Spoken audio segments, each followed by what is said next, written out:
हाँ सर, मैं यहाँ से लॉग आउट कर जाऊँ क्या? Hello.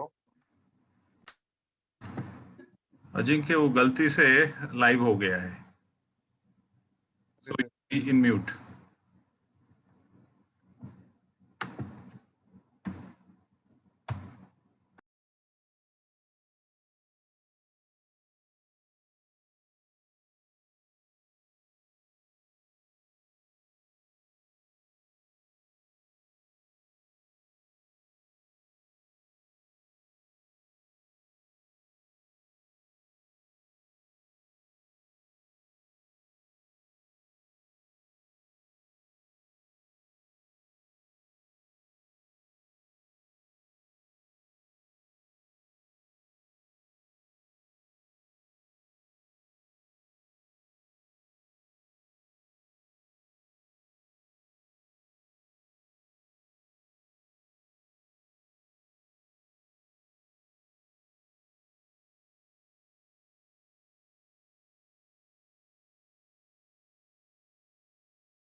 Hello doctor Anuj.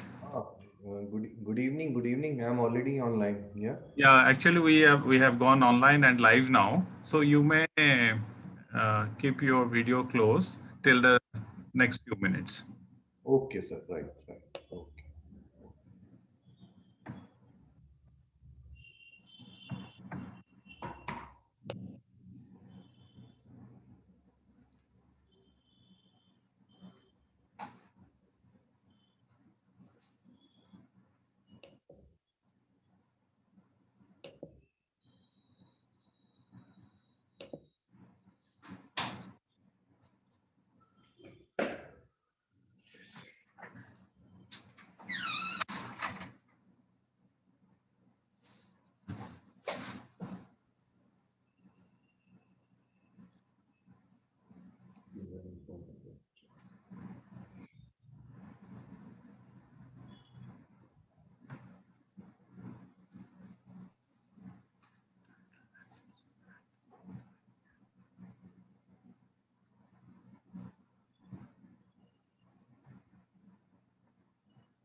Hello. Hello. Hi, Dr. Digvijay. Hi guys. So give me a minute. I'm just setting up. So I just joined in. But Actually, by mistake, we have gone online. So you may start in next 2-3 minutes. We'll go live that time. yeah, that will be better.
Is this visible? All right.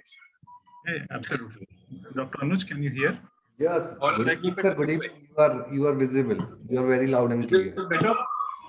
No. Now it has tilted. It This has one is changed. better or the first one? First one was Or better. this way? This way? This is good. This is good.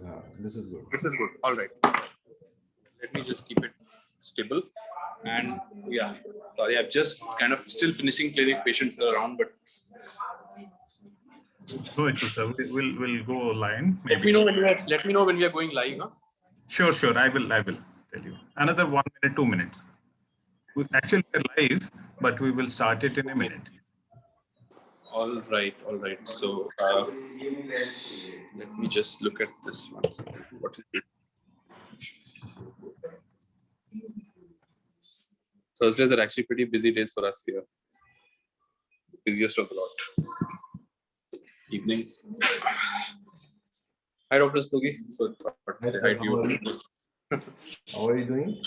All good. First, I will be talking about newborn eye care, about Kajal and Surma, and then gradually I will build up. Makes sense. Right? So you want the videos on, right? We will be touching more on the general aspect of the eye care. Plus, we have to break the myth also. And Sure. Whatever you ask, we'll take it up. Yeah.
So a very good evening to all our attendees today. Today we are present once again with Dr. Anuj Rastogi and Dr. Digvijay Singh.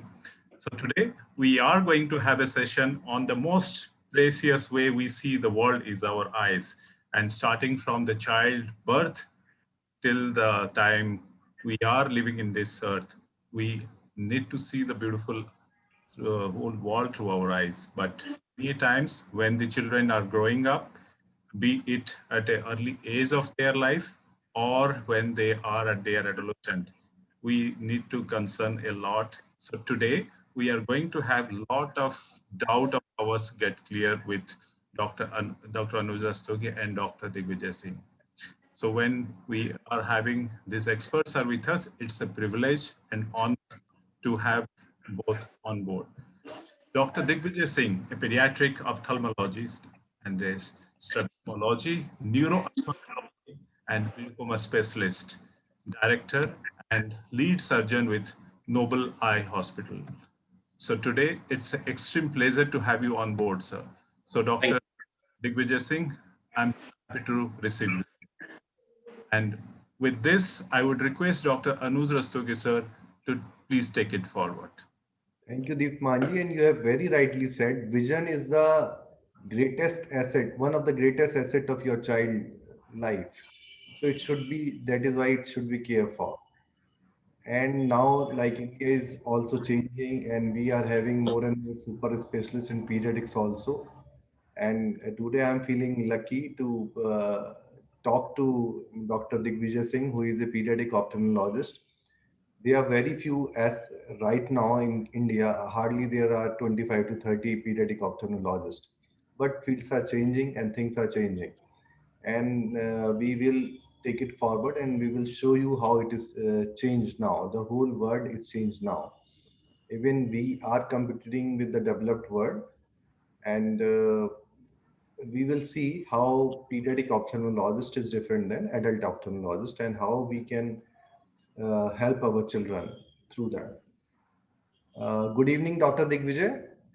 Good evening, Dr. Rastogi. It's a Uh, pleasure to be here.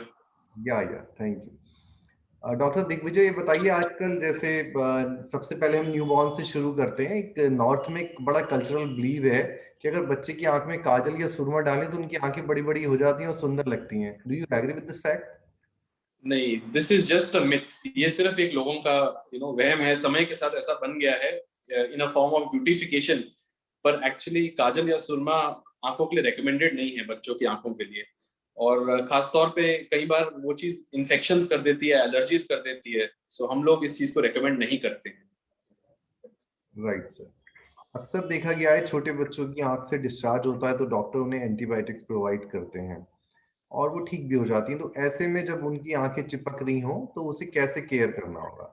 Beside antibiotics उसकी cleaning कैसे करनी चाहिए?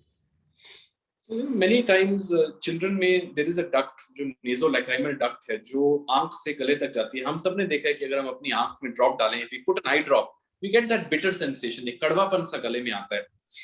तो वो वही duct है जो उस ड्रॉप को आंख से गले तक ले जाती है। सो बच्चों में ये कई बार डेवलप नहीं होती पूरी तरह से, ये अभी बन रही होती है और वो ब्लॉक्ड होती है। तो ऐसे केसेस में when they are producing the tears, उनके आंसू बन रहे हैं, those tears they actually come out. And because they are not cleaning the eye properly, the eye gets infected secondarily, क्योंकि उस ट्यूब के अंदर stagnant water tears इकट्ठा हो गया। इस केस में one should be able to clean the eye with a certain form of massage and with warm water and cotton। तो जो मसाज है मैं आपको बताता हूँ, हमें इस कॉर्नर में स्मॉल फिंगर से ऐसे 5 टाइम्स रोटेट करके इसको नीचे पुल करना होता है। 1, 2, 3, 4, 5 एंड डाउन। तो ऐसा massage as per the recommendation of the doctor दिन में मल्टीपल टाइम्स करना होता है। And you can clean the eye with warm water and cotton. Apart from that, जैसे आपने बताया, sometimes antibiotic drops are prescribed and those have to be used by the parents for the children. Okay. And doctor साहब, कब बच्चे को दिखना शुरू हो जाता है? Because this is very important to know. So at birth जब बच्चा बॉर्न होता है, चाहे वो प्री मैच्योर है या फिर वो फुल टर्म पे बॉर्न हो रहा है, उसको विजन होती है। सिर्फ कुछ माइलस्टोन्स विजन के बाद में अचीव होते हैं।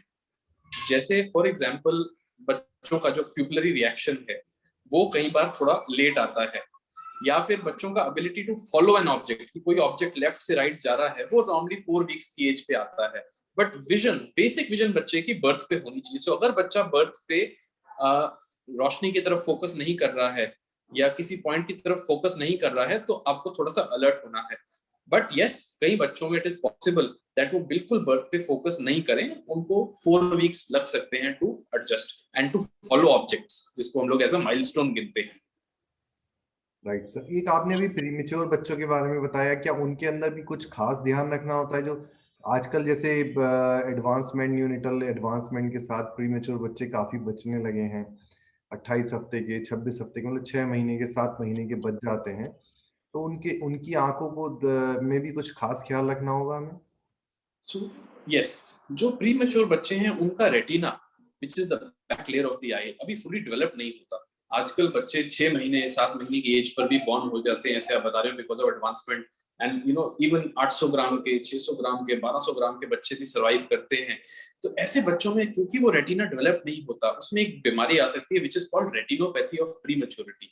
So for that particular disease of the retina, one has to do a screening of the child। बच्चे के आई को बिल्कुल वहीं पर, चाहे नियोनेटल आईसीयू में, चाहे हॉस्पिटल में, चाहे घर ले जाते ही एक बार आई डॉक्टर से जरूर चेक कराएं, क्योंकि ये बीमारी अगर रेटिना में रहे तो ये रेटिना में ब्लाइंडनेस भी प्रोड्यूस कर सकती है, because it can cause a retinal detachment. और ये हमें आजकल देखने को मिल रहा है। बट क्यों आप, आई थिंक एज अ न्यूरोटोलॉजिस्ट, आप एक पीडियाट्रिशियन हैं, आप लोग भी केयर करते होंगे, oxygen is known to be one of the risk factors, तो आप लोग ऑक्सीजन मॉनिटर करते हैं in the ICUs, and how do you manage that portion? हम लोग ब्लेंडर्स यूज करते हैं, oxygen blender, and we try to optimize oxygen level of the child, of the baby. Absolutely. So pure oxygen is considered to be a risk factor for this. So आजकल ICUs में भी care better हो गया है. So इसलिए retinopathy और prematurity, in the little better developed बच्चों में नहीं हमें मिल रहा in the bigger cities and centers, but अभी भी smaller places में वो एक problem है, and we are trying to address it. Okay. तो सर, जैसे बच्चे हमारे पास आते रहते हैं जनरल चेकअप के लिए, एज सच उनकी आंखों में अगर हमें कोई कंप्लेंट नहीं दिखाई देती है, वाइट रिफ्लेक्स की नहीं दिखाई देती है, तो हमें उन्हें कब रिफ्रैक्टिव एरर के लिए या जनरल चेकअप के लिए ऑप्थेल्मोलॉजिस्ट के पास भेजना चाहिए? कब आपके पास उन्हें आना चाहिए जब आई की कोई कंप्लेंट नहीं है उनको? करेक्ट. सो हमारा एक अभी रिसेंटली एक एक्सपर्ट ग्रुप्स का मीटिंग हुआ था, which was expert groups of all the pediatric ophthalmologists. जैसे आपने बताया कि there is a very limited number in the country, और उस मीटिंग में it was decided that 4 years is the right time when the child should have the first eye exam. Globally ये very करता है. In developed countries where the healthcare facilities are better, they are looked at an even younger age, but typically India में preschool, before your child joins school, you should get one eye examination done. 4 years is roughly the age. In case में उसको रेफ्रैक्टरी error declare होती है, तो क्या उसके जो जो उसको मेजरमेंट का चार्ट है, रेफ्रैक्टरी एरर मेजर करने का तरीका है, is that same with adult way और इट इज डिफरेंट? जो एक चार्ट वाला चार्ट होता है, 10 फीट की दूरी पे लगा रहता है, उसको पढ़ाया जाता है. जैसे मेरा चश्मा जब भी चेक होता है, मेरा नंबर, उसमें पूछते हैं ई की जो लेग है किधर है, अप है, डाउन है, या उसमें जो लाइन है उसके हिसाब से नंबर होते हैं, सभी लोग जानते हैं. तो क्या यही तरीका है बच्चों का भी विजन चेक करने का, या वही क्राइटेरिया लगता है जो एडल्ट के लिए और बच्चों के लिए डिफरेंट है? नहीं, आपका बहुत वेरी गुड क्वेश्चन एक्चुअली. सो जो आप वर्ड कह रहे हैं रिफ्रैक्टिव एरर, ऑडियंस के लिए मैं बता दूं, रिफ्रैक्टिव एरर मींस बच्चे की आई में वीकनेस होना, चश्मे की रिक्वायरमेंट होना. एंड बच्चे हम जानते हैं कि कोऑपरेटिव नहीं होते, और it depends on the age of the child कि हम क्या तरीका अपनाते हैं. So there are different screening devices जो बच्चों में हम लोग यूटिलाइज कर सकते हैं. फॉर एग्जाम्पल, जो बहुत छोटे बच्चे हैं, 1 ईयर से कम बच्चे हैं, बिल्कुल बेबीज हैं, उसके लिए अलग चार्ट्स यूज करते हैं जिसको हम लोग टेलर एक्विटी चार्ट्स कहते हैं. उसमें चार्ट्स में स्पेशल स्ट्राइप्स बनी होती हैं. कुछ चार्ट्स होते हैं जो पिक्चर चार्ट्स होते हैं, बच्चे को एप्पल का पिक्चर या कोई और पिक्चर्स दिखाया जाता है. Then you have different types of charts जिसमें there will be some images of figures of seas that you can show. बच्चे को हम पैकमैन दिखाते हैं कि कहाँ इसका माउथ है. सो एक इंटरेक्टिव तरीके से विजन ली जाती है, because not up to 4 years of age और 5 years of age चिल्ड्रन का जो अल्फाबेट रीडिंग है वो इतना हमारे को रिलायबल नहीं लगता. Apart from this then there are special machines. In very young children तो हम कुछ रीड ही नहीं करा सकते. In those there are very special machines which directly measure the power, and then based on our experience and manual checkups we are able to judge the power and give the correct glasses. And आपने rightly point out किया that बच्चों और adults का power देने का system is different, because we know that almost all children will have some power when they are born, and this power at birth could be very high. It could even be as high as 4 or 5, but we know that within the first year ये power फट से नीचे आएगी, and it will come down to maybe 1 or 2, and after that it could go on to increase again. But so we know that अगर ये power within the within the expected power band है, तो फिर हमें देने की जरूरत नहीं है, because इतना तो शायद नॉर्मल बच्चे में रहेगा ही. But adults में कोई भी power आती है, you often have to give it. So that is how little children and adults are different. Okay.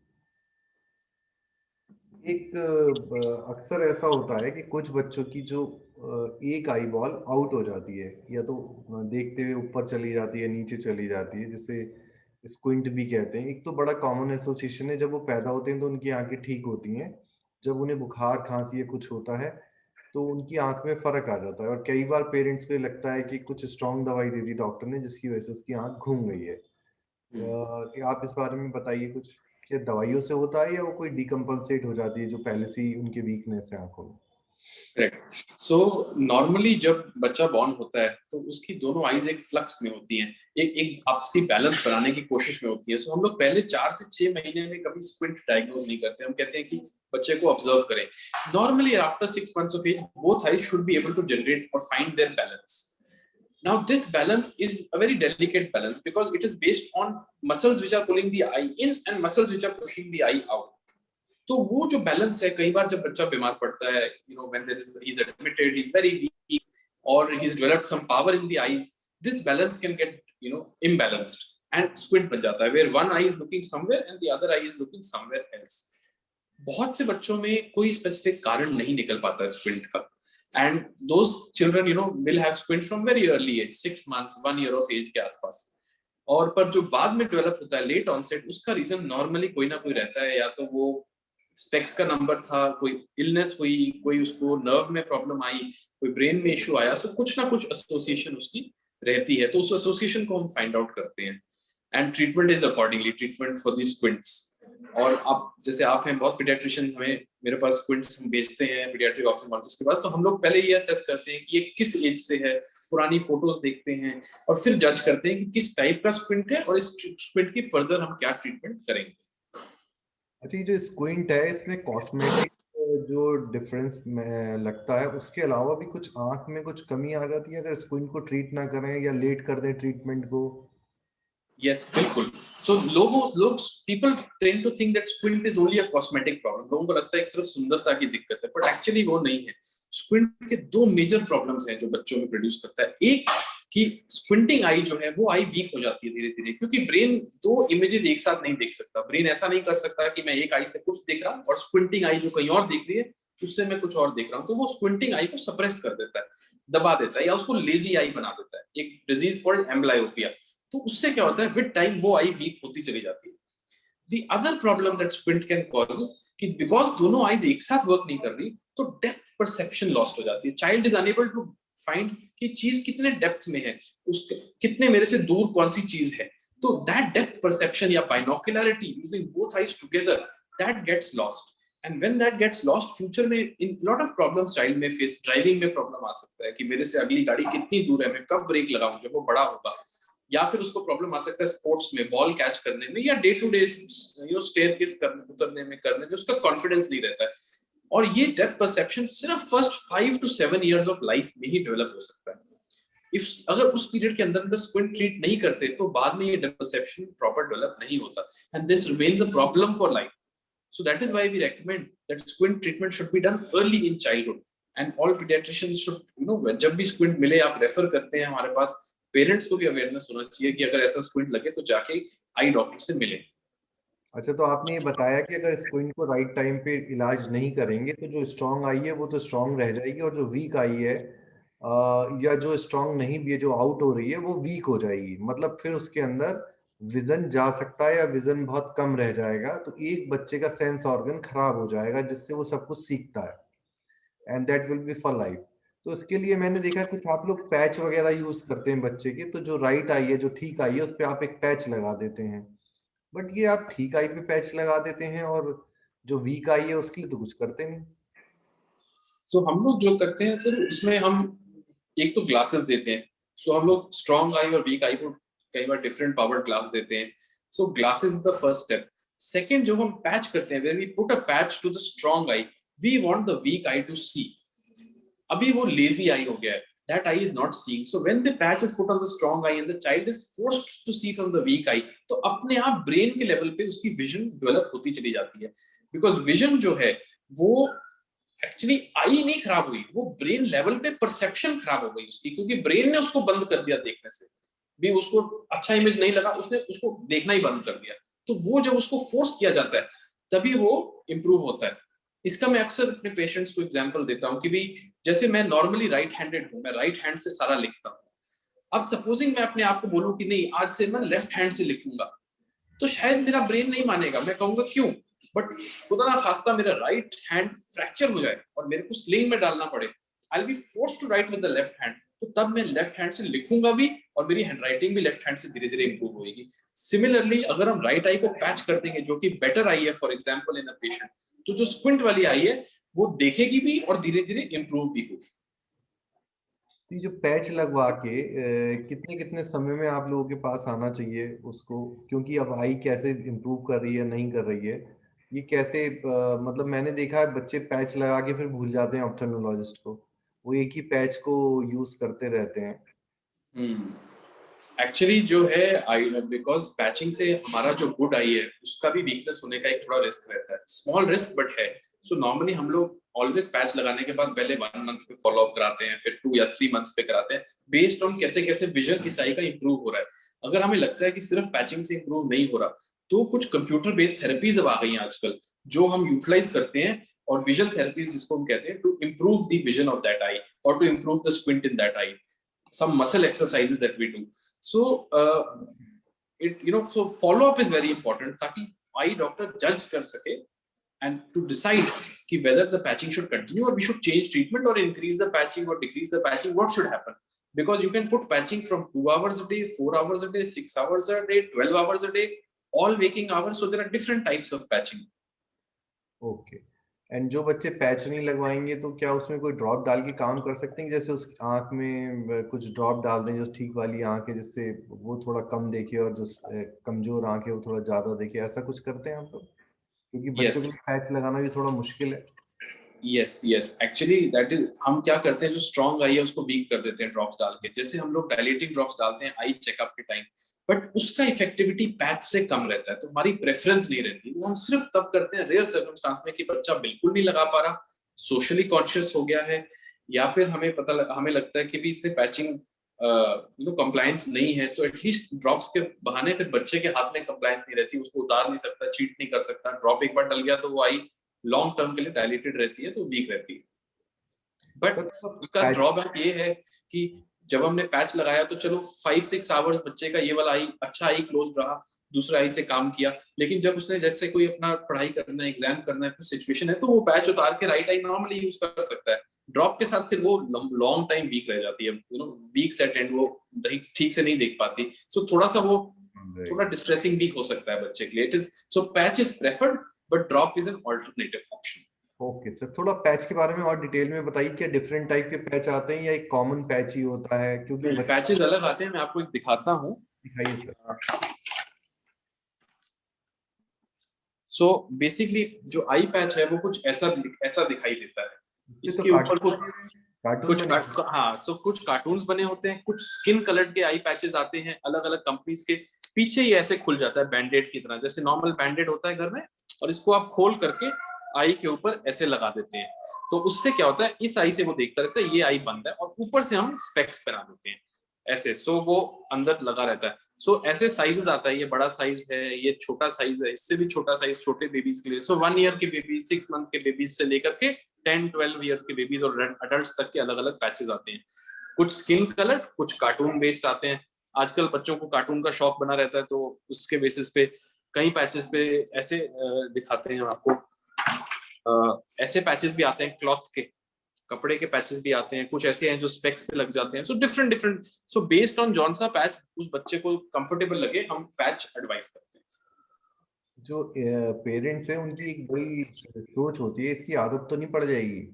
जब भी आप उन्हें कोई भी नई थेरेपी या कुछ बताना चाहते हो तो उनको ये रहता है कि कहीं इसकी आदत तो नहीं पड़ जाएगी पैच की, तो सब... नहीं, पैच बल्कि उल्टा रिवर्स है, पैच सिर्फ एक पर्टिकुलर पीरियड के लिए देके हमें हटा देना है, सो पैच की हैबिट नहीं पड़ती, और ग्लासेस की तो हम चाहते हैं कई बार की हैबिट पड़े, बट ग्लासेस भी स्क्विंट के जो दिए जाते हैं वो नॉर्मल जो देखने वाले ग्लासेस हैं उससे थोड़ा अलग होते हैं, स्क्विंट के ग्लासेस हायर पावर के देते हैं, प्लस के देते हैं, और विद समय वो हम उसको धीरे धीरे कम कर देते हैं as the child grows up. But जो आदत की जहां तक की बात है भी, वो नॉर्मली इस टाइप की चीज की जो भी चीज अब नॉर्मल है, अनयूजुअल है, बच्चे को आदत नहीं पड़ती, ही सोशली वो कभी उसको लॉन्ग टर्म में नहीं लेते, तो we have to also treat in a particular period of time. Sir बहुत सारे बच्चों को जब वो दूर का नहीं देख पाते हैं, अक्सर ये बात नोटिस में आ जाती है, तो पेरेंट्स आई स्पेशलिस्ट के पास ले जाते हैं और वो उन्हें एक नंबर प्रिस्क्राइब कर देते हैं, चश्मा लगवा देते हैं। क्या ये चश्मा अगर वो सारा दिन पहनना ही चाहिए, जितनी देर वो वेकिंग आईज है तब पहनना चाहिए, या 2-1 घंटे पहन लेते? क्योंकि बच्चों के लिए शुरू में चश्मा पहनना बड़ा मुश्किल हो जाता है। तो उन्हें रेगुलर चश्मा पहनना चाहिए या वो कभी कभी पहन लें? इससे उनकी जो रिफ्रैक्टरी एरर है, क्या अगर वो चश्मा नहीं पहनेंगे तो बढ़ जाएगी रिफ्रैक्टरी एरर उनकी? सो बच्चों को चश्मा जो प्रिस्क्राइब होता है वो सारा टाइम पहनना चाहिए कायदे से।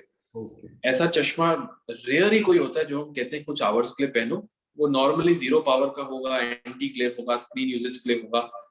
आजकल एक कमर्शियल पुश है ब्लू ब्लॉकिंग ग्लासेस के लिए कि जी ब्लू ब्लॉकिंग या वो वाले ब्लू कट वाले ग्लासेस यूज कर लो। बच्चों में वो रिक्वायर्ड नहीं है। उसका मेन पर्पस जो है वो एक बीमारी प्रिवेंट करना है जिसको हम कहते हैं एज रिलेटेड मैक्युलर डीजनरेशन। वो ओल्ड एज में होता है। सो 20 से 40 साल के लिए तो वो फायदामंद है, बच्चों के लिए नहीं है, रिक्वायर्ड नहीं है, बट वो कमर्शियली पुश होता है। सो वही कुछ ग्लासेस हैं जो कुछ घंटे के लिए आप डाल सकते हो स्क्रीन यूजेज के time, but majority glasses most of the time बच्चे को सारा समय डालना है। रीजन भी कि अगर वो नहीं डालेगा तो एक ब्लर इमेज जाता रहता है। एक बच्चे की आईसाइट हो सकता है डेवलप ना हो, धीरे धीरे लेजी आई बन जाए। दूसरा, नॉट वेयरिंग ग्लासेस से आई बॉल की लेंथ कई बार बढ़ जाती है धीरे धीरे, और वो पावर भी बढ़ती चली जाती है। सो ये एक फैक्ट है कि बच्चा ना डाले तो पावर इंक्रीजिंग का रिस्क भी ज्यादा है, और दूसरा लेजी आई होने का रिस्क ज्यादा है। तीसरी चीज, अगर मानो पावर डिफरेंस है दोनों आंख में और बच्चा सिर्फ कुछ ही घंटे डाल रहा है, बाकी घंटे नहीं डाल रहा, तो ऐसे बच्चे में स्क्विंट भी बन सकता है। बच्चे की लर्निंग अफेक्ट हो जाती है अगर उसको ठीक से चीजें नहीं दिख रही। सो ग्लासेस अगर रिक्वायर्ड है तो बहुत जरूरी है। अभी करंटली हमारे इंडिया में 10 to 13% is the prevalence of myopia, जिसको हम लोग शॉर्ट साइटेडनेस कहते हैं।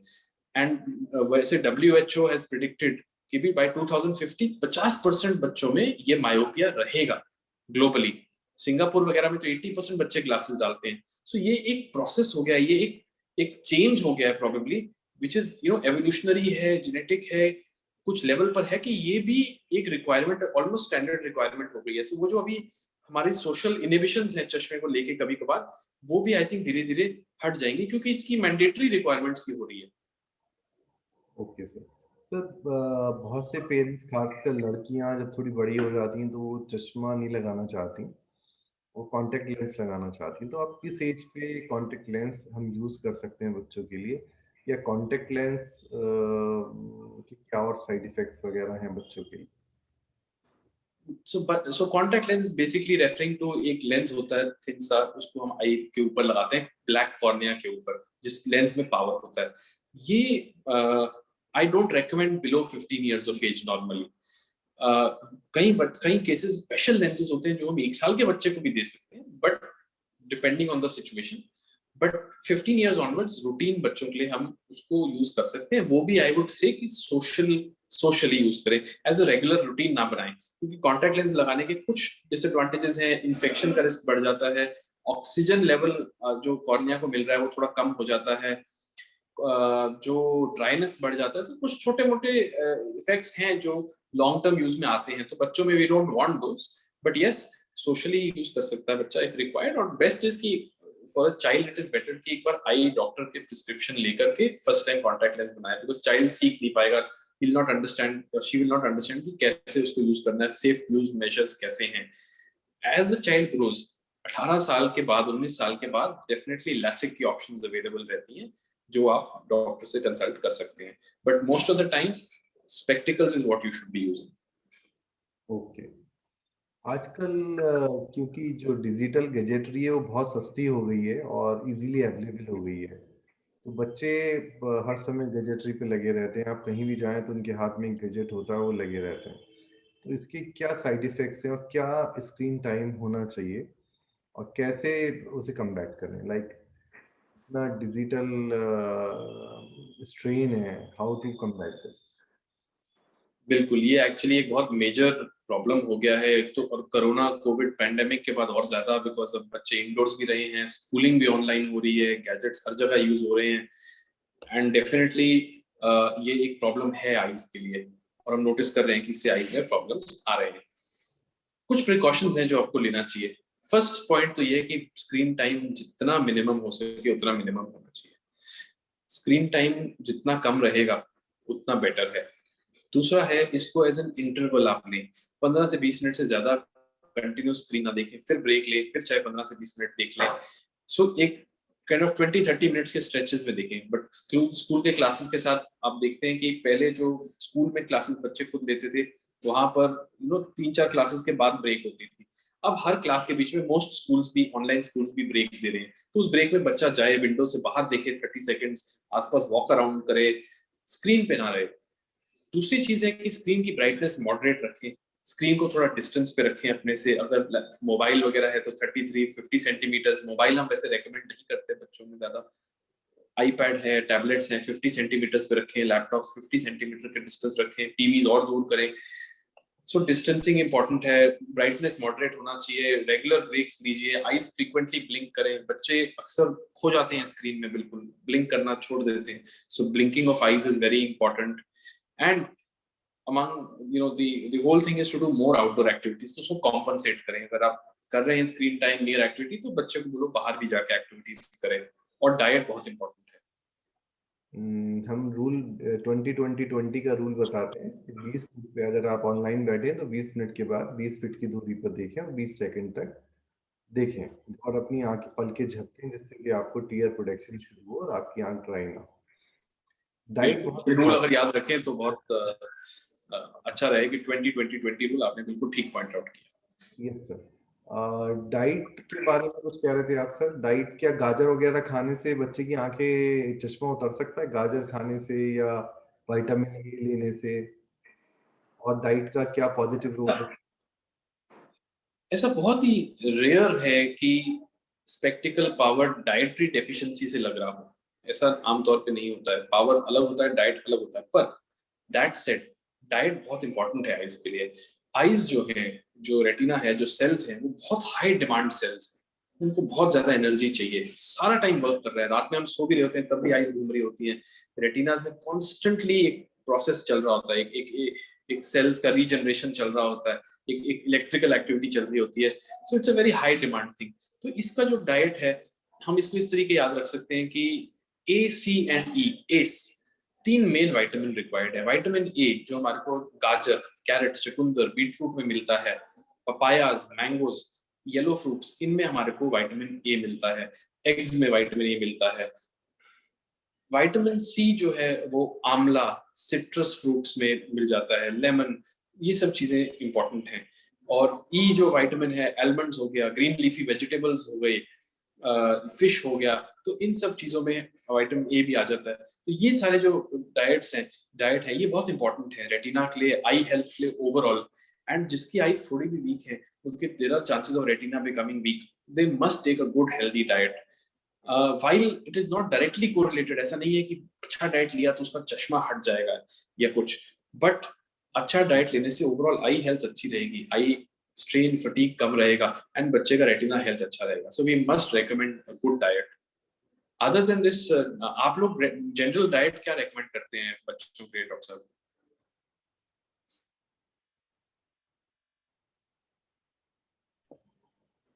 तो सर आपने डाइट बताया, जो कलर फ्रूट हैं वो बहुत इंपॉर्टेंट हैं, जैसे येलो कलर के फ्रूट्स हैं, आपने बताया चुकंदर है, गाजर है, कैरेट्स है, तो ये आई हेल्थ के लिए बहुत अच्छा है। कुछ ओमेगा 3 फैटी एसिड का भी रोल है? ओमेगा 3 फैटी एसिड को रिसर्च में इन्होंने पाया है कि आई के ड्राइनेस के लिए इम्पोर्टेंट है, आई के रेटिनास के लिए इम्पोर्टेंट है, आई के ओवरऑल एपिथेलियल हेल्थ, जो बाहर की सर्फेसेस हैं, उसके लिए ओमेगा 3 फैटी एसिड्स इम्पोर्टेंट हैं। ब्रेन डेवलपमेंट के लिए भी ओमेगा फैटी एसिड्स इम्पोर्टेंट हैं। सो आई थिंक नॉर्मली अगर हम अच्छे डाइट ले रहे हैं, नट्स वगैरह ले रहे हैं, वॉलनट्स बहुत अच्छे हैं, वॉलनट्स में मिलता है, ये सब कवर हो जाता है। बट कुछ सप्लीमेंट्स भी हैं जो अगर बच्चा डाइट अच्छी नहीं लेता, कि आप यूज कर सकते हैं, which I think are helpful for development of the brain also and the eye also. Okay, तो आप कह रहे हैं कि इसका मतलब ओमेगा 3 फैटी एसिड बच्चों के लिए बहुत यूजफुल है, आइस वाइज भी। अच्छा, आज कुछ बच्चों की आंखों के नीचे काले घेरे नजर आते हैं, इसको लेके पेरेंट्स बहुत चिंतित रहते हैं। तो काले क्या घेरों का जो कारण है वो नॉर्मली बच्चों में एलर्जी माना जाता है, कि अगर बच्चा बार बार आई रब करे, बार बार टच करे, तो ऐसे में काले घेरे बनते हैं। डाइटरी डेफिशिएंसीज भी कई बार हो सकती हैं, डिहाइड्रेशन भी कारण हो सकता है इसका, but most of the times I allergies के साथ एसोसिएटेड होता है, और जो या फिर आई रबिंग के साथ, जो आई वीकनेस के साथ होता है, जैसे ग्लासेस बच्चा नहीं डाल रहा, उसको क्लियर नहीं दिख रहा, वो बार बार आंख पे हाथ लगाता है, उससे भी कई बार ऐसा बन जाता है। ओके, मतलब एलर्जीज की वजह से आंख के नीचे थोड़ा ब्लैक ह्यू दिखता है। एब्सोल्युटली। की आंखें बड़ी भारी भारी सी होती हैं, सैगिंग सी हो जाती है हल्की सी हैं, वो क्या कारण है सर? वो कारण अगेन एलर्जी हो सकता है, सीजनल एलर्जी, कंजंक्टिवाइटिस, आई का ड्राइनेस हो सकता है। ज्यादातर यही रीजंस हैं जो पफी आईज करते हैं बच्चों में। थोड़ा साल्ट इनटेक लेने से भी कहते हैं पफी आईज हो जाती है, कोई पफी वही डाइट चेंजेस जो जंक फूड वगैरह ज्यादा खाते हैं तो उससे भी उनकी आईज थोड़ा पफी हो जाती है। क्योंकि जैसे आजकल यहाँ पे नॉर्थ में एलर्जी का टाइम है, चेंज ऑफ वेदर का टाइम है, तो एलर्जिक कंजक्टिवाइटिस बहुत कॉमन है। बट एलर्जिक कंजक्टिवाइटिस के लिए कोई बहुत इफेक्टिव ट्रीटमेंट नहीं है। पहले क्रोमोलिन सोडियम आई ड्रॉप आती थी जो हम लोग यूज करते थे, और 3-4 हफ्ते डालने के बाद उसका इफेक्ट आता था। तो अब टीयर ड्रॉप डालने के अलावा कोई और इफेक्टिव ट्रीटमेंट आप लोग प्रोवाइड करते हैं एलर्जिक कंजक्टिवाइटिस के लिए, या जैसे जिस सीजन में एलर्जिक कंजक्टिवाइटिस होनी है, जैसे प्रोन है, या तो जैसे एग्जाम सीजन है, जनरली मार्च वाला और अक्टूबर वाला सीजन है, तो क्या 1 महीना पहले कोई ऐसे प्रोफाइलैक्टिक दवाई लेनी चाहिए, आई स्पेशलिस्ट से मिलना चाहिए, या जब आंखों में प्रॉब्लम हो तभी जाना चाहिए? एलर्जी कंजंक्टिवाइटिस जैसे किसी भी एलर्जी के लिए होता है कि फर्स्ट चीज प्रिवेंशन होती है। अगर बच्चे को उस सीजन में होता है तो बच्चे अगर डस्ट से है या किसी पर्टिकुलर चीज से अगर आपको पता है तो वो चीज आपको अवॉइड करनी है जहां तक हो सके। बच्चों में करना मुश्किल है, मानते हैं। दूसरी चीज जो होती है इसमें एंटी एलर्जिक आई ड्रॉप्स हैं। बच्चों में anti allergic eye drops special होते हैं, लुब्रिकेटिंग ड्रॉप्स होते हैं जो आईज को वॉश करते रहे। एक बच्चा बाहर से अंदर आए तो उसको वॉश करें उसकी आईज। अक्सर हमने ये देखा है कि कई बार बच्चों को स्टेरॉइड वगैरह दे दिया जाता है केमिस्ट शॉप से कि आप ये डालो इससे ठीक हो जाएगा। तो हमें बहुत केयरफुली यूज करना है ऐसी वाली चीजें। ये चीज नुकसान करती है, दो ये इमीडिएट बेनिफिट तो देती है। बाकी otherwise anti allergic eye drops, lubricating eye drops, इम्यूनोमॉड्यूलेटर eye drops and steroid eye drops, तो आई ड्रॉप्स तो इस कैटेगरी में आते हैं। अवॉइडेंस ऑफ एलर्जन मेन चीज है। उसके अलावा बच्चे को कूल कंप्रेसेस कर सकते हैं, ठंडी सिकाई कर सकते हैं आंखों पे, आईज को वॉश कर सकते हैं फ्रीक्वेंटली। एंड अगर आप ये पहले से ही वॉशिंग और कूल कंप्रेसेस करेंगे तो ये एलर्जी वैसे ही थोड़ा कम हो जाती है। But if it comes then you require the medicine.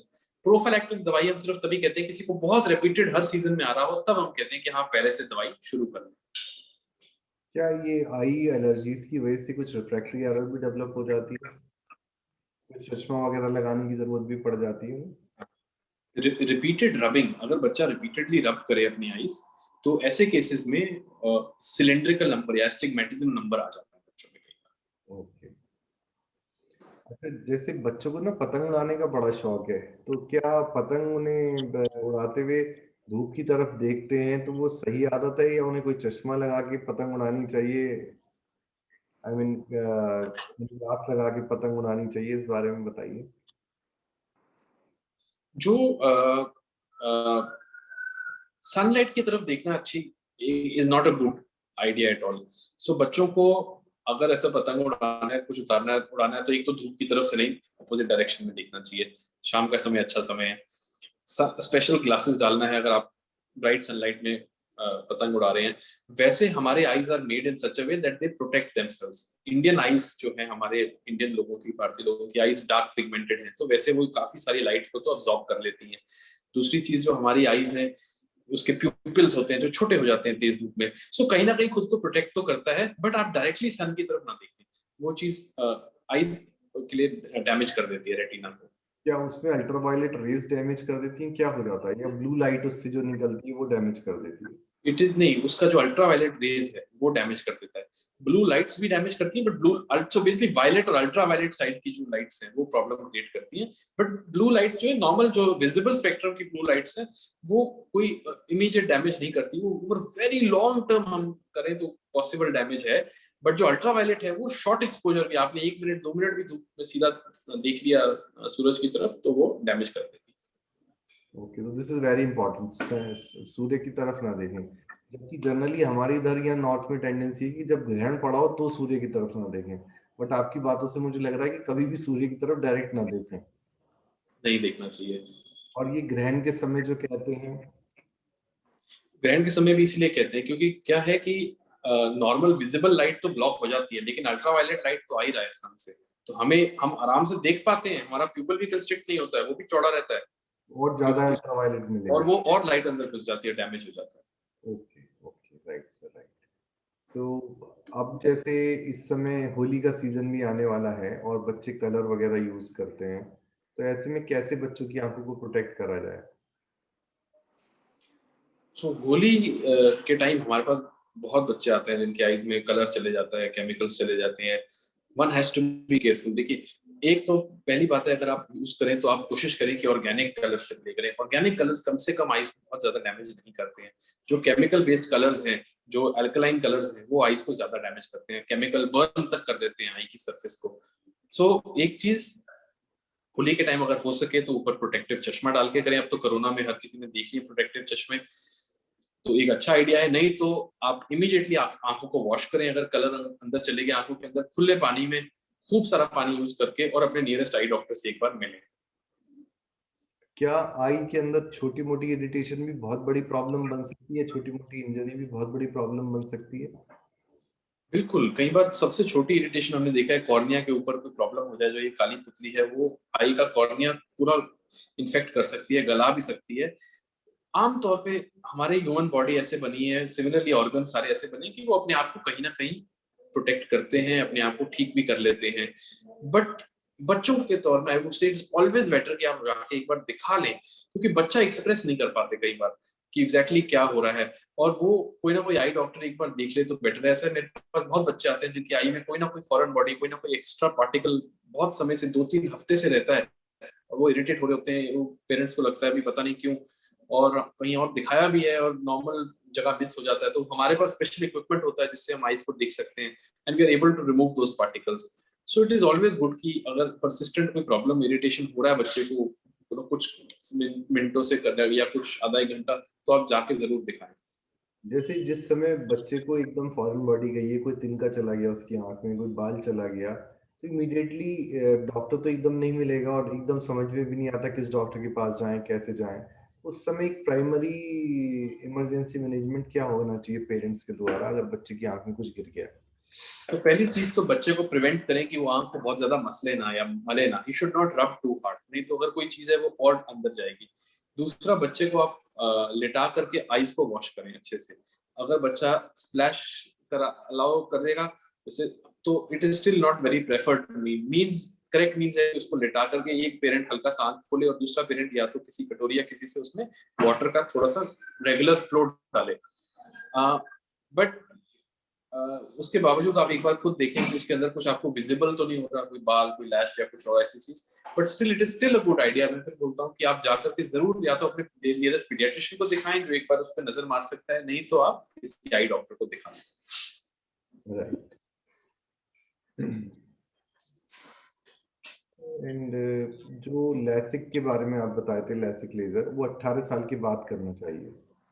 LASIK 18 साल के बाद ही सोचते हैं. क्या वो वन टाइम ट्रीटमेंट है, एक बार हो गया फिर उसके बाद दोबारा नहीं करना पड़ता, या उसमें 10-12 साल बाद दोबारा करेक्शन आ जाता, दोबारा चेक कराना पड़ता? Most of the time, majority of the time LASIK एक बार में ही ठीक कर देता है. बट हाँ, कुछ केसेस में उसमें रेकर हो जाती है पावर, और वो वापस आ सकती है जिसमें उसको रिवीजन की रिक्वायरमेंट आती है. पर्सनली मैं बहुत ज्यादा लैसिक रेकमेंड नहीं करता हूँ, अनलेस अनटिल कोई खास ही रिक्वायरमेंट हो स्पेक्स न डालने की, बिकॉज हर प्रोसीजर के अपने रिस्क भी होते हैं. बट अगर आप एक अच्छे आई डॉक्टर के सेंटर से, लैसिक सेंटर से चेकअप कराते हैं डिटेल्ड, एंड वो सारा इवैल्यूएशन करते हैं, तो उसका सेफ्टी मार्जिन बहुत अच्छा है. So if everything is in good order in your eye, तो आप उसको प्लान कर सकते हैं. तो कहीं भी कुछ प्रॉब्लमैटिक है, कुछ शक का है, तो इट इज बेटर कि आप ग्लासेस या कॉन्टैक्ट लेंस या किसी और प्रोसेस पे रहें. अच्छा सर, ये कन्वर्जेंस इनसफिशिएंसी क्या होती है? आई स्ट्रेन जैसे एक बड़ा कॉमन है, हमने सुना है, आई वाले डॉक्टर के पास गए बच्चे और फिर वो उन्हें एक्सरसाइज कराते हैं. What is this convergence insufficiency? Convergence insufficiency is basically ability, जो हमारा फोकसिंग, नियर फोकसिंग की एबिलिटी है, कि दोनों आईज को एक साथ ऐसे कन्वर्ज करना. जैसे भी हम किसी नजदीकी चीज को देखते हैं तो दोनों आंखें ऐसे एंगल लेके उसको फोकस करती हैं. तो ये एंगल का प्रॉपर फोकस ना बनना इनसफिशिएंसी है. तो इसमें बेसिक पेन पेंसिल एक्सरसाइज करते हैं, मैं आपको दिखाता हूँ कैसे कर सकते हैं. ऐसे पेन या पेंसिल लेकर के उसको धीरे धीरे धीरे आंख के पास लाएंगे, धीरे धीरे धीरे दूर ले जाएंगे. मोटा मोटी अगर हम सोचे तो एक हाथ के फासले तक ले आइए और एक बाजू के फासले तक दूर ले जाएं. तो इस चीज को आप कर सकते हैं 10 टाइम्स के आसपास. अच्छा, जैसे लड़कियों को फैशन करने की, मेकअप करने की बहुत आदत होती है, बहुत सी बच्चे आंखों पे कुछ लश्कारा या ये सब लगाते हैं, इस बारे में आप कुछ प्रिकॉशंस बताएंगे बच्चों को? इसके नुकसान भी हो सकते हैं कुछ। So most of the times देखिए हम लोग रेकमेंड करते हैं कि आप आई मेकअप वगैरह मिनिमम रखें, क्योंकि इवन दो आप ऑर्गेनिक यूज कर सकते हैं, और हम प्रेफर करते हैं कि आप मतलब नेचुरल हर्बल ऑर्गेनिक ये वाले यूज करें रादर सिंथेटिक और केमिकल, और बच्चों में खास तौर पे। बट फिर भी ये अंदर कहीं ना कहीं जाके प्रॉब्लम कर सकते हैं। यहाँ पे बहुत सारे आईलिड के ऊपर ग्लैंड्स होते हैं जो कभी ब्लॉक हो सकते हैं इनसे, उसके बाद कहीं ना कहीं इसमें सिस्ट्स बन जाते हैं, या अगर बच्चे ने प्रॉपर्ली उसको रिमूव नहीं किया बाद में, वो भी एक प्रॉब्लम है। तो अगर हो रहा है ऐसा, बच्चा कर रहा है, आई नो टीनेज में ऐसा बच्चे करते हैं और रिक्वायरमेंट भी होती है सोशली, तो I would say parents should always supervise the child and make sure that वो प्रॉपर्ली उसको क्लीन करे बाद में। But again keep it only for social occasions, as a routine ना बनाए और कम से कम यूज करें। अच्छा, जो टीयर ड्रॉप्स है, जो ड्राई आई है, उनमें हम टीयर ड्रॉप्स वगैरह काफी यूज करते हैं। तो टीयर ड्रॉप दो तरह की मार्केट में आती है, with preservative, without preservative. Which should be use, and preservative वाली क्यों आती है, अगर वो नहीं यूज करनी चाहिए? और कितने समय बाद टीयर ड्रॉप या आई ड्रॉप चेंज करनी चाहिए अगर आपको रेगुलर डालनी पड़ रही है? 1 वीक, 2 वीक, 3 वीक्स? सो जैसे आपने बताया टीयर ड्रॉप्स अलग अलग वैरायटी की आती है। टीयर ड्रॉप्स के अंदर कंपाउंड होता है। टीयर ड्रॉप्स जो है वो पानी नहीं है, वो पानी के अलावा उसके अंदर केमिकल कंपाउंड्स होते हैं। तो बेस्ड ऑन की कंपाउंड कितना स्टेबल है, किस टाइप का कंपाउंड यूज कर रहा है, कितनी लॉन्गेविटी के लिए है, उसमें कुछ ऑस्मो प्रोटेक्शन है या नहीं है, एपिथेलियल के लिए कोई इश्यूज है या नहीं है, उसके बेसिस पे वो पर्टिकुलर टीयर ड्रॉप को प्रेजर्वेटिव की रिक्वायरमेंट हो सकती है। बट प्रेजर्वेटिव फ्री वाले बेस्ट है, बिकॉज प्रेजर्वेटिव के अपने साइड इफेक्ट्स होते हैं, वो भी एक केमिकल है। हम तो कहते हैं बच्चों में कम से कम केमिकल्स यूज करो, that is more important. But the thing is that lubrication drops are available over the counter, so a lot of parents will or people will use it and then keep it with you for long time। तो खोलने के बाद 30 days में उसको use करके discard करना है bottle को, नहीं तो वो इसमें इन्फेक्शन बन सकता है। और पर्टिकुलरली जो प्रेजर्वेटिव फ्री वाले हैं उसमें तो बैक्टीरिया आराम से ग्रो कर सकता है। सो आपको डिस्कार्ड करना है 30 दिन के अंदर अंदर। And tear drops are available, आप केमिस्ट शॉप से डायरेक्टली भी ले सकते हैं, फार्मेसी से ओवर द काउंटर, वो स्पेसिफिक वाले अवेलेबल हैं। Those ones which are available are normally preservative free and they are you can use quite safely. अच्छा, कुछ बच्चों के अंदर डैंड्रफ की वजह से आईज पे भी डैंड्रफ जमा हो जाती है, and that is quite common. तो उसको कैसे डील करना है? एक तो उसमें हम लोग हेड बच्चों का बिल्कुल, हम उसमें ना बच्चों के लिए लिड हाइजीन क्लीनिंग कराते हैं आईलैश मार्जिन्स को। तो नॉर्मली हम लोग बेबी शैम्पू या कुछ लेके थोड़ा सा उसमें पानी डाल करके बट फिर इसको क्लीन करके हम आईलैश मार्जिन्स क्लीन कराने को बोलते हैं पेरेंट्स को। लिड हाइजीन अगर मेंटेन करेगा बच्चा तो ये ठीक रहेगा, नहीं बनेगा। काफी बार बच्चे साबुन लगवाना ही नहीं देते अपने फेसेस पे, अपने आईज के आसपास, उनको एक डर रहता है, तो उससे ये चीजें बढ़ती हैं। Okay, no tear shampoo use कर सकते हैं वो लोग? नो टीयर शैम्पू यूज कर सकते हैं। अच्छा, एक चीज में बहुत इंपॉर्टेंट भूल गया पूछना आपसे, स्टाई बच्चों में बहुत कॉमन है। स्टाई की क्या रीजन है स्टाई बनने का, और कैसे उसे प्रिवेंट करा जा सकता है? या किसी बच्चे में रिकरेंट स्टाई हो रही है तो उसे कैसे अप्रोच करना है? जो स्टाइज बेसिकली क्या है, स्टाइज जो आई के ग्लैंड्स है उसकी इन्फेक्शन है। इसका कारण या तो बच्चा बार बार गंदे हाथ लगा रहा है, बच्चे आमतौर पर उतना हाइजीन मेंटेन नहीं कर सकते, या उसको रिक्वायरमेंट है ग्लासेस की और वो उसको क्लियर नहीं दिखता, वो अगेन बार बार हैंड टच करता है। तो ये कॉमनेस्ट कॉजेज हैं। बच्चों में स्वेटिंग ज्यादा होता है, बच्चों में इन्फेक्शन ज्यादा है, हाइजीन लेवल थोड़ा कम रखते हैं, तो ये सारे कॉजेज हैं बच्चों में स्टाई ज्यादा होने के। नॉर्मल ट्रीटमेंट स्टाई का गर्म सिकाई है, कुछ ऑइंटमेंट्स देते हैं हम लोग और उससे वो ठीक हो जाता है, फट जाता है। और ये बहुत कॉमन है, रूरल एरियाज में और भी ज्यादा कॉमन है। बच्चे आंखें क्यों रब करते हैं इतनी ज्यादा? ड्राइनेस के अलावा कोई और रीजन भी है जिसकी वजह से वो रब करते हैं? या तो रिफ्रैक्टिव एरर होता है, ड्राइनेस होता है, एलर्जीज होता है। So most of the times तो यही कारण है। बच्चों की नॉर्मली थोड़ी फिजिटी रहते हैं, तो आईज आर इट्स एक हैबिट बन जाती है काफी।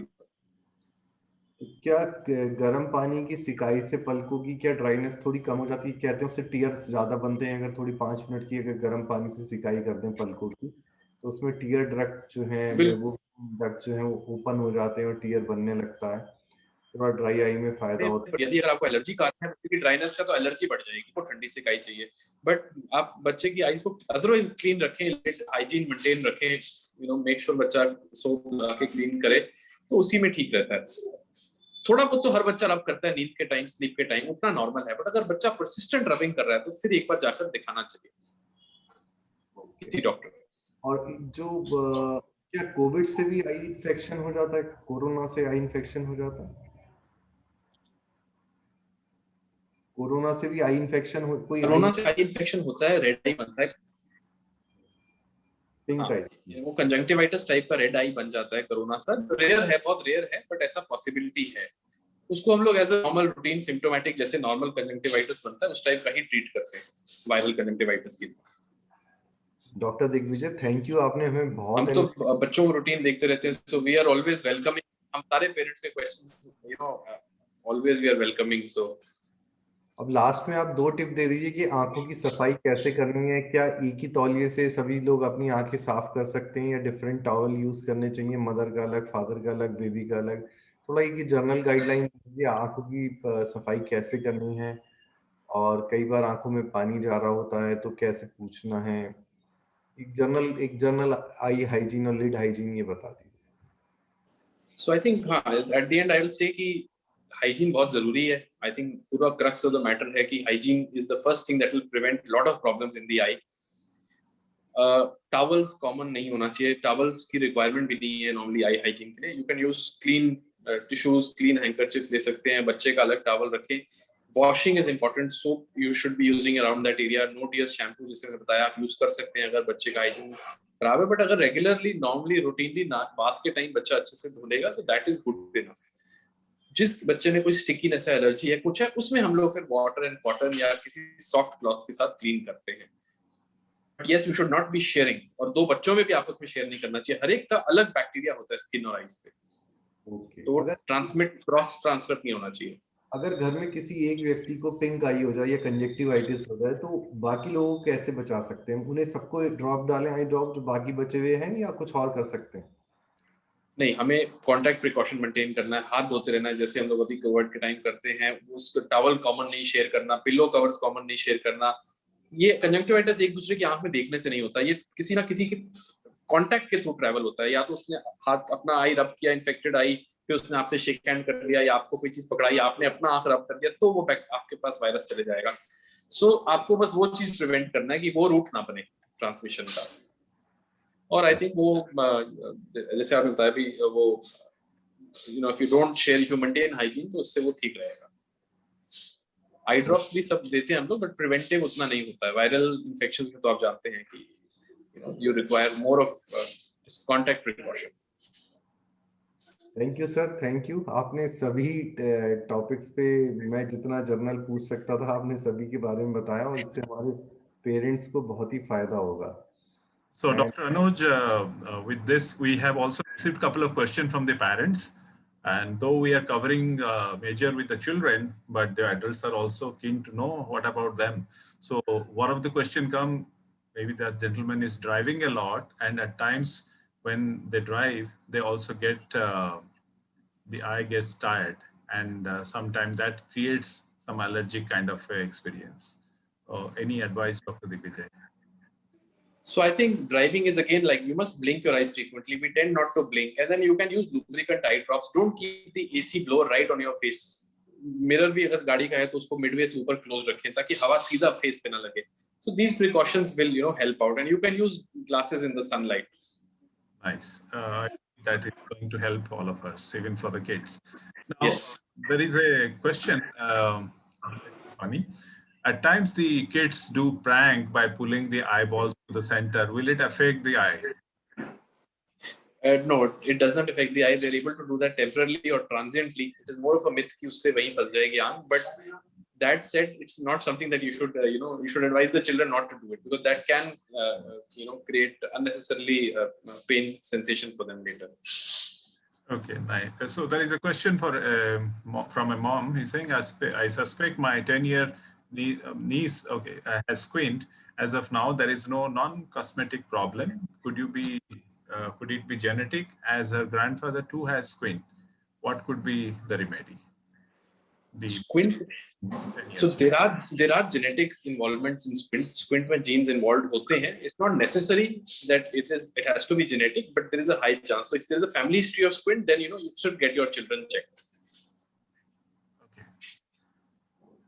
And so this is a different question. I don't know whether we'll be able to answer it. किसी बच्चे की एक eye की lens completely गिर गई है. What could be the treatment? Is it?